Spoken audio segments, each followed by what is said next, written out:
hidup. Dengan demikian berarti tidak ada pesangon. Berarti RUU Cipta Kerja menghapus pesangon. Itu jelas di situ dikatakan. Bahkan penghargaan masa kerja dalam undang-undang sebelumnya nomor 13 diturunkan nilainya, dan penggantian hak buruh dihapus. Balik ke kesepakatan pasti pengusaha menolak. Jelas pesangon hilang. Yang ketiga adalah penggunaan outsourcing yang masif. Yang sebelumnya outsourcing hanya 5 jenis pekerjaan, sekarang diperbolehkan. Sekarang semua jenis pekerjaan dan tidak ada batas waktu. Seumur hidup anak kita, para ibu yang susah-susah menyekolahkan anaknya, yang berjibaku pontang-panting mencari rezeki tambahan untuk menyekolahkan anaknya, negara membuka ruang. Para agen, saya quote and quote, bukan berarti seperti itu, tapi quote and quote tanda petik, menjual buruh kepada pengusaha-pengusaha yang serakah itu. Karena sekarang bisa melalui agen bebas seumur hidup dan tidak jelas masa depannya. Yang keempat adalah alasannya karyawan kontrak sekarang bebas.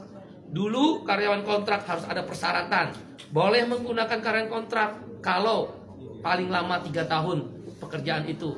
Jenis pekerjaan tertentu, untuk pre-pro, bukan mass product, bukan produksi massal dan sebagainya. Sekarang syarat itu dihapus, dibolehkan menggunakan karyawan kontrak. Semua jenis pekerjaan dengan batas waktu tidak tertentu. Wahai ibu-ibu dan bapak-bapak, anak-anak kita terancam dengan masa depannya yang dikontrak seumur hidup tanpa kejelasan nasibnya, dan di outsourcing seumur hidup melalui para agen-agen pekerja yang menampung pekerja itu.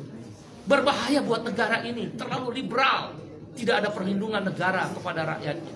Yang kelima adalah social security, jaminan sosial dihapus, khususnya jaminan kesehatan dan jaminan pensiun. Dengan berlakunya upah per jam atau istilah dalam undang RU tersebut persatuan waktu, maka tidak ada lagi kewajiban untuk membayar jaminan kesehatan dan jaminan pensiun. Bagaimana menghitung pensiunnya dengan upah per jam? Ditambah dengan adanya outsourcing dan karyawan kontrak yang bebas, siapa yang bayar jaminan pensiun para buruh dan pekerja itu? Dunia pekerjaan Indonesia terancam, pekerja-pekerja lokal terancam. Ditambah yang keenam alasannya adalah tenaga kerja asing. Dulu harus mendapatkan izin menteri, sekarang hanya sekedar pengesahan tanpa perlu izin menteri. Siapa yang kontrol bahwa buruh kasar tenaga kerja asing bisa masuk? Sekarang saja yang ada izin tertulis menteri bisa hilang, bisa banyak orang buruh kasar tenaga kerja asing masuk. Sudahlah outsourcing, sudahlah kontrak bebas, sudahlah upah murah, sudahlah masa depan tidak ada, buruh-buruh asing bisa bekerja di startup dan lembaga pendidikan sekarang bebas untuk memakai jasa tenaga kerja asing. Itu berbahaya, mengancam pekerja lokal. Yang ketujuh adalah yang kita sebut dengan waktu kerja. Sekarang ini maksimal adalah 7 jam sehari dalam 6 hari kerja, Senin sampai Sabtu, atau 8 jam sehari dalam 5 hari kerja, Senin sampai Jumat. Dalam RUU Cipta Kerja dihapus semuanya. Hanya dikatakan maksimal 40 jam seminggu. Berarti orang boleh bekerja, buruh dipaksa bekerja 14 jam seminggu. Dan buruh tidak diberi waktu istirahat, karena lemburnya boleh 18 jam dalam sehari. Dalam seminggu, maksud saya 18 minggu.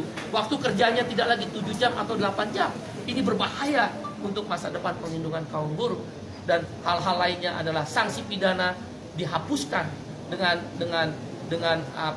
RUU Cipta Kerja yang baru ini. Orang tidak bayar, pengusaha tidak bayar upah, tidak ada sanksi pidana. Terlambat bayar upah, tidak ada larangan. Kalau begitu kalau saya pengusaha bisa bayar upah 3 bulan sekali dong. Di mana negara kalau begitu? Kalau memang tujuannya investasi, kenapa tidak ada perlindungan? Kita setuju investasi, yang tidak kita setuju adalah tidak ada perlindungan. Dan kemudian hal lainnya yang ke-9 adalah bahwa PHK jadi mudah sekarang. Nggak perlu lagi ada negosiasi dan perundingan dengan serikat buruh. Langsung ke PHI, dan PHI bisa langsung memutuskan Pengadilan Hubungan Industrial. Oleh karena itu, kami berpendapat 9 alasan KSPI menolak RUU Cipta Kerja yang sudah resmi diserahkan DPR akan dilakukan perlawanan. Bagaimana kalau kemudian DPR tetap mengesahkan RUU tersebut? Ada 3 langkah yang kami lakukan. 1, aksi besar-besaran selama pembahasan di DPR, maupun kalaulah dipaksa untuk disahkan yang merugikan buruh tadi. Aksi nasional, aksi daerah, bahkan tidak menutup kemungkinan aksi yang melibatkan komponen yang lebih luas. Kawan-kawan mahasiswa, mereka terancam. Begitu masuk pasar kerja, tidak punya masa depan. Para ibu-ibu, bapak-bapak terancam karena mengeluarkan biaya tinggi untuk menyekolahkan anaknya, tidak punya kepastian masa depan untuk anak-anaknya. Para pemuda-pemuda dan pemudi terancam, nggak mungkin mau menikah karena outsourcing dan karyawan kontrak. Indonesia terancam, darurat terhadap kesejahteraan Indonesia. Dan karena itu aksi besar-besaran melibatkan semua masyarakat yang lebih luas dan masif akan dilakukan. Di DPR, di pemerintah, di daerah, bahkan boleh jadi secara nasional akan dilibatkan aksi yang lebih besar-besaran.